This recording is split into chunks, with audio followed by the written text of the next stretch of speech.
Okay, it's good to be here at the Sanctum Hotel here in London's West End. Yeah. Gives me great pleasure to be here with Biff Byford. Yeah, it's good to be here. I just flown in from Stockholm, actually. I've had 3 heavy days of drinking over there with the Scandinavians. They do like their drink out there. That's how they do. And over here to talk about 2 things, actually. You've got a tour coming up. Yeah. Castles and Eagles. Castles and Eagles, yeah. And also the Eagle has landed.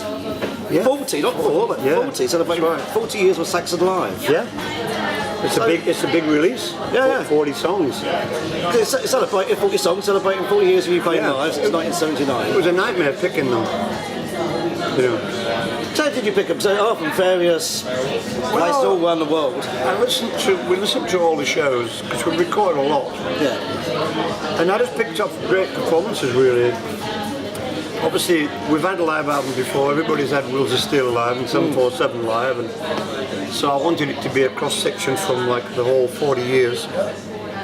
And you know, when we've done the big hits, there's always something slightly different. Like might be somebody playing on it with us, or there might be some violins on it or something. So yeah, so I think I mean, I'm not going to please everybody. There's going to be somebody there. That's why. You know, that's the great thing. We're not pleasing everybody because we can always ask you for another live album for that. Yeah, well, yeah. So we only get 40 years once. So you just mentioned other people playing on some of the songs, and 2 guys like Motorhead members, Fast Eddie Clark, played on Ace of Spades, I believe, from 2015 at Hammersmith. Yeah, that's right. Yeah. And also Phil Campbell from Helsinki. Yeah, definitely. We have a few. I think we got Andy Sleep on something. Yes, you have. Yeah. I mean, we had Ingve on one of our other live albums. Yeah. So. Yeah, just something different, you know, a different live recording from what people have usually got. Obviously, you've had a strong sort of affiliation with Motorhead. You're both there when the dam began to burst in '79. You were there together, and obviously you did the fantastic tribute they played rock and roll to Lemmy and the Boys. You know. It is. It's about '79, and the original Motorhead. You know, we became big friends with those 3 guys, and. You know, we were friends with all the Motorhead guys actually over the years. You know, Brian Robson was in there for a while, and also Pete Gill left Saxon. Pete Gill, So yeah, we had big connections with them, and I thought it was cool, you know, to write a song. The thing is, I was going to write a song anyway before Lemmy died, so it was perfect to bring it out of the closet and finish it, basically. And that song actually finishes the live album. It's the last track on the album. Is it? Yes. Well, there you go then.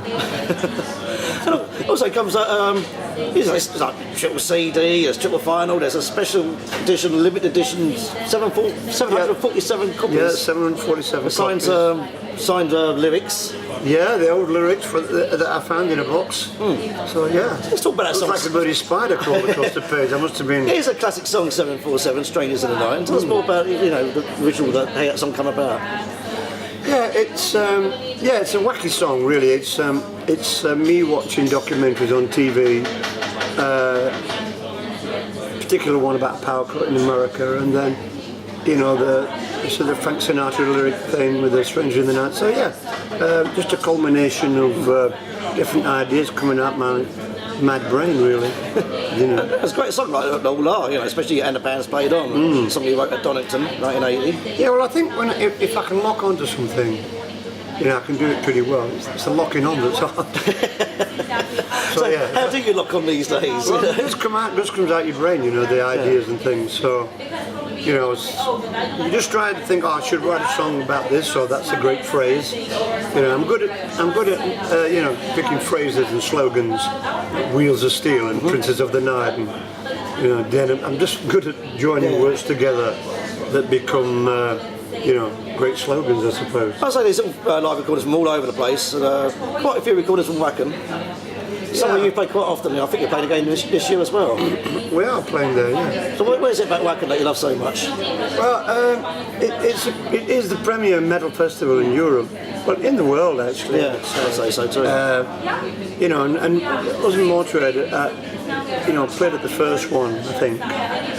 So we've had a connection with Wacken since their very first, you know, 900 people in a field in a caravan for a dressing room. You know, so I think you know, and Thomas, one of the partners, managers for 10 years, I think. So yeah, we have good fond memories of Wacken. Also, another great festival in Germany, which doesn't always get mentioned abroad so much, is Bang Your Head. Yeah, Bang Your Head's a great one. You know, down there in Barling, and we play that quite a lot. I think it's not as big as Wacken, so it doesn't grab the headlines. Yeah. I think it's about 25,000.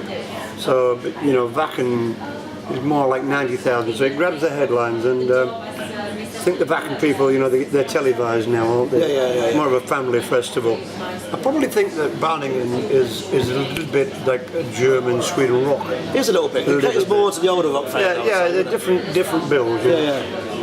Talking of festivals that cater to the older rock fans, you're playing is it Rock of Ages festival this year? Yeah, we are. Yeah. Is that a new festival for you? It begged us to play it. Yeah, we haven't played it before. Yeah, it's a pretty good festival, I think. You know, it's not like I say again. It's not like a high res festival. It'll be good fun. Some good people there. You know. You've played all over. Well, no, so you play America, you play Germany, you play Sweden, all over Europe, South America. Is there anywhere that you haven't played yet that you would like to one day? India. Oh, right, yeah. We got invited down there to do some shows with Metallica, but they got cancelled. The security problem, so we didn't go back. But yeah, we'd like to go to India. That'd be good. How about the Southeast Asian market? We've not done New Zealand. Yeah. Southeast Asia. Yeah, we get asked to go there, but it just never drops into the plans. Yeah. You know. Because geographically, it is hard to get to these countries, and money-wise as well. We like to go to different countries, but it's just you can't go there for one gig. Yeah. You know what I mean? So you've got to add it on, exactly. Let's talk about the tour, Castles and Eagles. Why is it called Castles and Eagles? Is Castles a reference because to the castle had an eagle on stage, that's why. Oh, right, good. Tell us more. But from the Crusader tour, isn't it? We had a castle on stage then. So we just thought we'd bring it back. Oh, excellent. With an 80s spirit there. And of course the Eagle's been refitted again with different things. So yeah, it's just a big production. We wanted to call it something, you know, so why not? Excellent. Will the Eagle be like it was back in sort of 82 with all the light bulbs and everything? Yeah. Flapping wings? Yeah, I'd never flapped wings. Oh, right. Only when there's a screw loose. Yeah, I never flapped wings. It was always quite. Didn't walk around either. You got some dates. You know, say you're playing some festival dates, but at the end of the year, in October, you're playing Glasgow with Black Star Riders. Yeah. And I believe it's Diamond Head on that date. And for two mouth-watering gigs for many fans is the date at Hammersmith Odeon. We still call it Hammersmith Odeon. Well, Effective Apollo. We'll be official, but between us two, it's Hammersmith Odeon and Manchester. Yeah. And that's with Crocus, Girls' School and Diamond Head. Yeah. A terrific bill. That really does bring bill. back the spirit of Denim and Leather. It is a great bill, and you know, Crocus. You know, 2 years ago we were talking to Crocus in some festival, and they said, you know, we want to play together. And I said, yeah, we're going to do a 40th anniversary. Maybe you can do some shows with us. You know? So, we'd like them to do more shows with us, but they're doing their own thing. So it's nice of them to come, and you know, they're going to play in front of a lot of people. And so I think, it's their last tour, apparently. So I think, to be fair, you know, younger rock fans here in England may not be too aware of what Crocus were about, because they've been away for a long time, really. No, they're a great band, you know, they're like a Swiss AC/DC. Definitely. Big Stick Goes Bang. But, they've got some great songs, and it's going to be a great night out, I think. Obviously, Diamond Head played you recently on the Thunderbolt tour. Diamond Head are great. They're coming up again, I think. Yeah, definitely. You know. New album, Coffin Train. Their profile's rising. Girls' School are always there, you know, they're doing well. And, Girls' School, another band, sort of people forget about it. Whenever we talk about the new wave of British heavy metal scene, people straight away say, oh, Iron Maiden, Def Leppard, Saxon. And then afterwards you get mentioned like Angel Witch, Tiger's Pain. But people always forget Girls' School were very much part of that. You know, they had two highly successful albums, Hit and Run, Demolition, the headline Reading Festival, I believe, in 80 or 81. Well, they were bigger than we were at one point. The number one single, didn't they, with number 5, Please Don't Touch. They were pretty big. I mean, they were a great band. And I think when Kelly was, you know, in them, you know, they were a force to be reckoned with, and still are really. I think I think they're lacking sort of organisation sometimes. Yeah, I think that's a fair comment to say. They need to be organised, Yeah, and I think their profile will come up big time. You know. I think they were just as powerful. They were just as powerful and just as good as all those bands I just mentioned. Yeah, I think those school are. If you've got those Saxon and Motorhead albums in collection, get those girls' school albums too. Yeah, definitely. They are waiting to be rediscovered. Yeah, totally. The great thing about Saxon, you always do put on a great package. You either go out, you support Motorhead or you support Judas Priest. I think this time is the first time you're going back to Hammersmith as a headliner since 1992. Yeah, the Solid Ball of Rock tour. Yeah. A lot of people, I say to the manager, when was that? Was it the 80s the last time you had? Said, I was surprised it was the 90s. No, it was like Solid Ball of Rock, really. After being asleep when that happened, I was like, well, actually we did 2 shows. We did the Country Club and Hammersmith. That's right, yeah. So we probably did about, So what does it mean to you 7,000 people in London. What does it mean to you on a personal level to be back at Hammersmith? I think it's great. I think, Hammersmith and Manchester. I mean, it's a pity we can't do like, Glasgow Apollo. That was it fell down, didn't it? I think they're iconic gigs, and a lot of bands who, were in, a lot of American bands, a lot of British bands at that time, a lot of fans. They all wanted to go and play at Hammersmith. Because before it had everybody there as well. I think what people forget as well, Hammersmith was the place to play. You played 4 nights there, and if you were big, you played Wembley Arena. But that was always a crap on because we didn't have the sound like we have today. So Hammersmith was the place to play, wasn't it? Yeah, well, see, it wasn't Motorhead. I always preferred playing multiple nights at big theatres rather than playing. There wasn't a lot of bigger gigs then. Yeah. But we did 2 nights at Birmingham, 2 nights in Glasgow, like 2 or 3 nights in London. So that was, that was how it was then. Yeah. You had a lot of people just over a period of night. And another great thing about how it was then, long before health and safety, the volume was turned to 12, wasn't it, really? Saxon gigs were notoriously loud. Well, yeah, I mean, you could do pretty much anything you wanted. Flames, pyros, motorbikes, everything.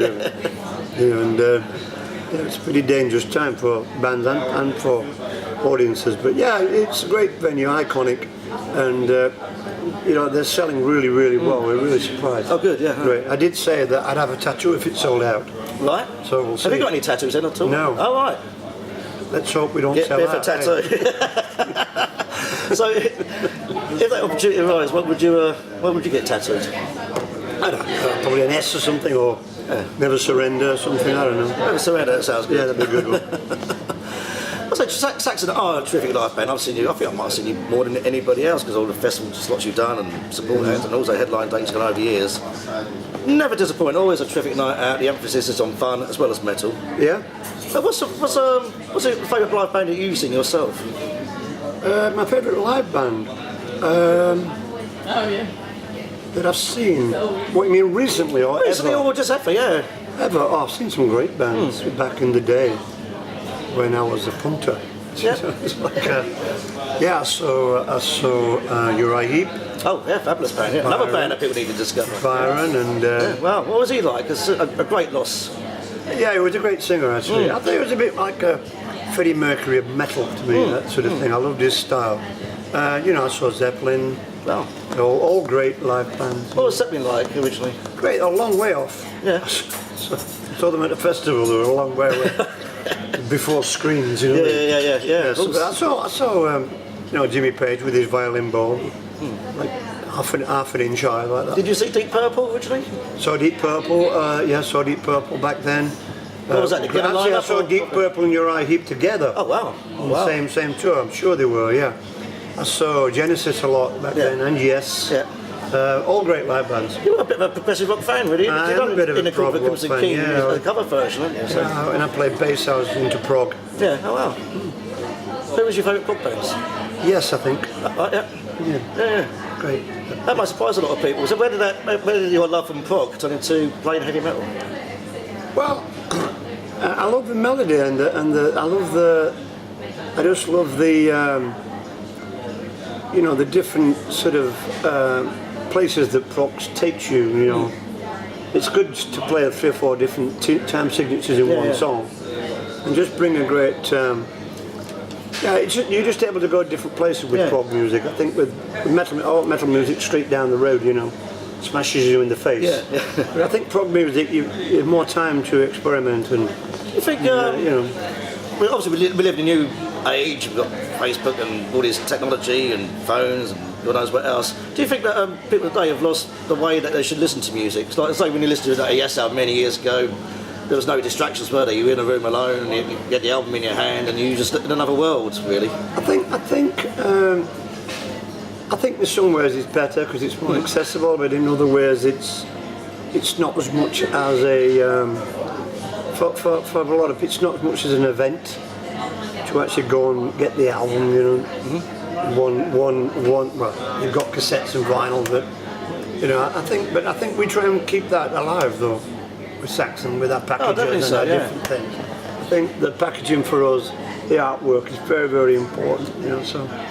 Who decides on their packaging? Like, is that a real big band meeting? Well, it's between me and the record company really, and management. We talk to about it and what we can do and what's good value and you know what looks good. You know what I'm saying?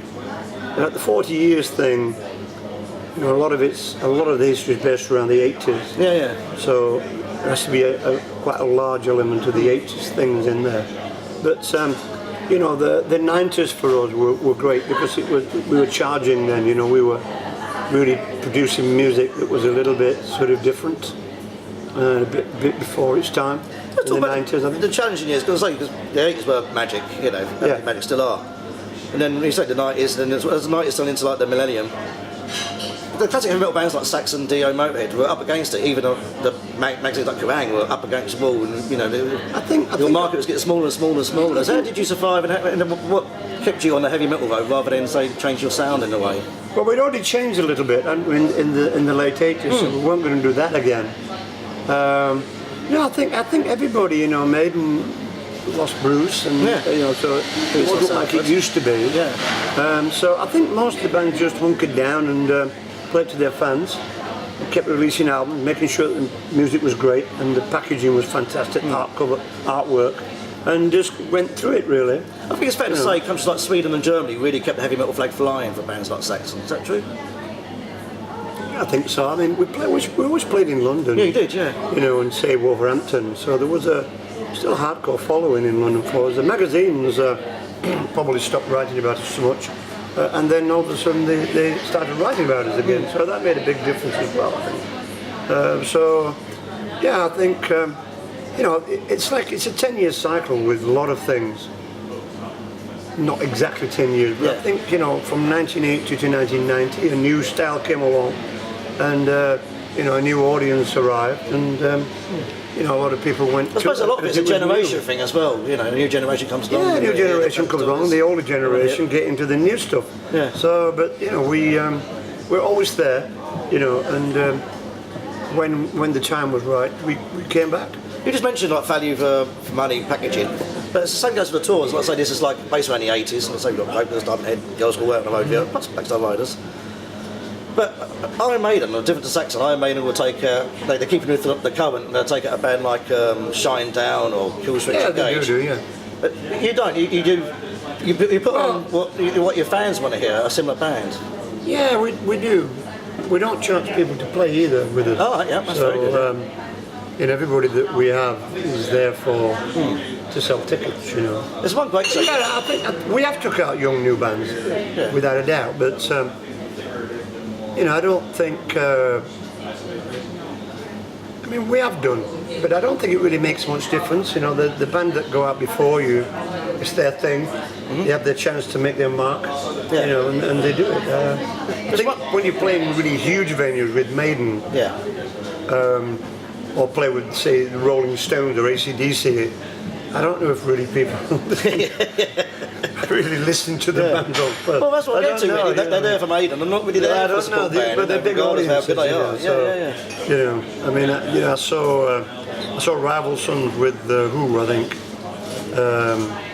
Yeah, it was great. It was great. They had their fan base there, you know, but a lot of people were there to see the Who, you know. Yeah, of course, they're talking over it and everything. Well, they just weren't in there. They were out buying t-shirts. So I don't know if I'd want to do that. I don't know. There's one great if Mick Jagger called, I might have to say, Mick, I don't know, mate. I want to get. I don't know how much are we paying to get on the tour first. But you know, it's all to do with you know, economics and things Of with course. touring. Yeah. You know, we like to give. You know, we've had some really great new bands on with us, and this time it's more of a you know, more of a sort of 80s celebration. Bill, yeah. I said there was one gig in Germany you're doing in Dusseldorf, and it's along the same theme as the UK dates, but it's with Doro Pesh, and also Tigers of Pang Tang. Yeah. And, you know, there's I suggested a few bands to Adam. He'll tell you that he thought of it right. Yeah. But I suggested a few bands to him. I wanted Blitzkrieg, yeah. or you know, Diamond Head. It was great. Tigers of Pang Tang. You know, Witchfind, Praying Mantis. I did suggest quite a lot of bands. Well, Praying Mantis is a cracking band, yeah. Yeah, from the 80s, but a lot of them weren't able to do it. So when did you last play with the Tigers of Pang Tang? Pardon? When's the last time you was in a bill with Tigers of Pang Tang? I'm sure there's been a couple of festivals, but In 1980, exactly, on the Steel tour, of the Strong Arm tour. Yeah, I mean, I've seen them since. Yeah. You know, but they're not the same guys, are they? There's only the Bob is the original, yeah. Yeah, Rob's the original. Jacob the singer. I didn't know the second singer. Was it Devil? Was it? Devil? John Devil, yeah. Yeah, that was the first singer. Jess Cox was the first one, yeah. All right, yeah. Yeah. So yeah. Oh, excellent. I'm glad you're doing it. And one thing I will mention, I'm going back to Iron Maiden here. Iron Maiden, you know, you've got Steve Harris, you've got Lauren Harris and his son, the same age. Bruce Dixon's got his son in a band, and they've all supported Iron Maiden. You've got a son, you know, a band called Naked Six. You haven't put them on a bill with Saxon yet? No, I don't think he will, because he's doing his own thing. Yeah. You know, and it's not music that. Yeah, I mean, a lot of our audience will like them because it's great music. Yeah. But that, you know, they need to play in front of a young audience, their own age. Describe their sound to people who have not discovered Naked Six. Pardon? Describe their sound. It's difficult to describe their sound. It's like Nirvana and Black Sabbath. Well, you know, some Saxon fans will get that. Look like that half-hour set. Yeah, it's a newish sort of thing going It's not on. depressed, is it? No, it's quite punky. Oh, right, yeah. Yeah, man, it's quite it's quite aggressive, but sometimes it's mellow, you know. So yeah, I mean, he's doing it. He's living in Manchester. He works in a pub. Yeah. You know. You go along and see me. You know, you're not a father, but obviously you do go along and see him quite a lot. Yeah, I saw him in Lincoln at the Call of the Wild festival last weekend. But yeah, they're great. You know, three-piece band, great. Yeah. Oh, check them out, people. Yeah, check them out. Yeah. What can I say now? Oh yes, keep you fit. You know, Saxon, you wrote the song "Motorcycle Man" and all that. You know, you know, you do like your bikes. I do. But soon you'll get on a bicycle. Yeah, I'm going the bike ride thing. Heavy Metal Truants, yeah. Heavy Metal Truants, that'll be great. But I do ride a lot though. Oh, you do? What, I do ride a lot, yeah. A bike, yeah. I go, when I'm at home, I do like 12 miles a day on the bike. Some big hills where I live. Oh, yeah. So 35 miles is quite a lot though, at my age. But we'll see, you know. We'll have to have a couple of guys with a stretcher following the bike. I say it's a great charity, isn't it? I think it's for Norwood Robbins and Charles. Yeah. Great charity. I've They'll do done great stuff work for them before. Yeah. But yeah, it'd be good, you know. I mean, Rod wants me to do it. So is there a way people can sponsor you personally? yeah, they can go on. No, they have to sponsor the charity. Right. Yeah. I joined too late for that. Right. Yeah. So if they want to, they want to put money in there, they can do. And but yeah, so yeah, it's on our Facebook site. Excellent. If they want to put some money in, yeah. Well, Bill, it's been great talking to you, and good luck with that bike ride. You know, I admire you very much for that. Yeah. And the album, Eagle Was Landed, 40 Live, is out on August the 2nd, I believe. 2nd of August. That's a on great Silver time. Lining Music, yeah. Yeah. Nothing's happened 2nd of August. We're on the holiday. That's right, actually. We're not. We're touring, but yeah. Of course, you'll be touring. I'll be seeing you at Wacken actually that weekend. Yeah, we're doing a food festival. We'll see everybody there. And of course, I'll be seeing you at Hammersmith, that mouth-watering bill, or Saxon Croker's Girls Called Diamond Head. And catch you in Glasgow, Manchester if you can't make the...